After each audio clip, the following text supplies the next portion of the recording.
కొంచెం ఓపిక పట్టండి చాలు. అవమానం అని అవమానాలు భరించలేక ఆత్మహత్యలు చేసుకున్నారంటే నిన్ను అవమానం చేసేవాడు శుద్ధముక్క. అంటే పిచ్చి పనులు చేసి అవమానాలు చేసే వాళ్ళని బతకమని నేను చెప్పట్లేదు, దవడ పగలుగుతుంది వాళ్ళకి. అది కాదు నేను మాట్లాడేది.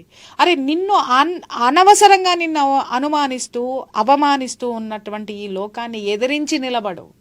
ఈ లోకం నీకు పాదాక్రాంతం అవుతుంది. సాడ్ రియాలిటీ ఏంటంటే మేడం, పేరెంట్స్ ఆల్సో ఈ 498 విషయం వచ్చింది కాబట్టి అమ్మాయిల జీవితం అంటే పోగానే గొడవలు సహజంగా ఫ్యామిలీలో కూడా గొడవలు జరుగుతూ ఉంటాయి. సో ఫ్యామిలీలో ఒక అమ్మాయి వచ్చింది, భర్తకి వాళ్ళకి మధ్య జనరల్గా అది ప్రైవేట్ ఇష్యూ, జనరల్గా వాళ్ళు సర్దుబాటు చేసుకోవచ్చు.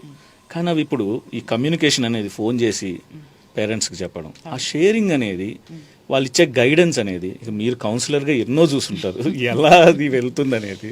దీని మీద చాలాసార్లు కూడా నేను చెప్పాను కదా, తల్లిదండ్రుల యొక్క ఇన్వాల్వ్మెంట్ అనేది కూతుళ్ళ జీవితాలు నాశనం చేస్తుందని చెప్పేసి అని కూడా నేను చాలాసార్లు వీటి మీద ఫస్ట్ గళమెత్తి మాట్లాడింది నేనేనండి. అత్తల వల్ల, ఆడపిల్ల తల్లుల వల్ల, తల్లిదండ్రుల వల్ల జీవితాలు నాశనం అవుతున్నాయని మొట్టమొదట నేను 3 సంవత్సరాల కిందట మాట్లాడింది నేనే.